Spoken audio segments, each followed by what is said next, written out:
UDFിൽ മുഖ്യമന്ത്രിയാകാൻ യോഗ്യൻ ശശി തരൂർ എന്ന സർവേ ഫലം എക്സിൽ പങ്കുവച്ച് ശശി തരൂർ. ഒരു ഓൺലൈൻ സൈറ്റിലെ വാർത്ത ED മാത്യു എന്നയാൾ എക്സിൽ ഇട്ടു. ഇതാണ് തരൂർ പങ്കുവച്ചത്.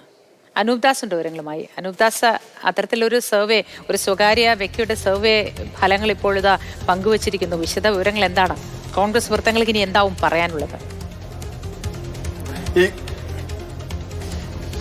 ശശി തരൂരിനോട് പ്രത്യേകിച്ചൊന്നും പറയേണ്ട എന്ന പൊതു നിലപാടിലാണ് കോൺഗ്രസിന്റെ ദേശീയ നേതൃത്വം കഴിഞ്ഞ കുറച്ച് ആഴ്ചകളായിട്ടുള്ളത്. എന്തായാലും ഇക്കാര്യത്തിലും എന്തെങ്കിലും അവർ പറയാനുള്ള സാധ്യത കുറവാണ്.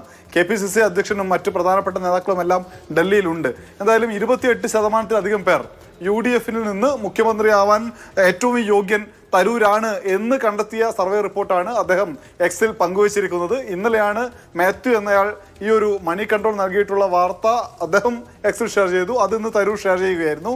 ഒരു ചെറിയൊരു ഇമോജി ഇട്ടുകൊണ്ടാണ് ഷെയർ ചെയ്തത്.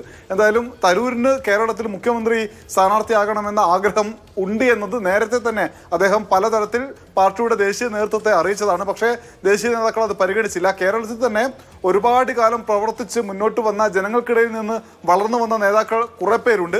അവരെ പരിഗണിക്കണം, അതല്ലാതെ തരൂരിനെ അല്ല എന്ന നിലപാടാണ് ദേശീയ നേതൃത്വത്തിനുള്ളത്. അതേ ദേശീയ നേതൃത്വത്തിന് മുന്നിലേക്കാണ് ഇങ്ങനെ ഒരു സർവേ റിപ്പോർട്ട് ഉണ്ട് എന്ന കാര്യം തരൂർ തന്നെ ഇപ്പോൾ പറയാതെ പറഞ്ഞിരിക്കുന്നത്.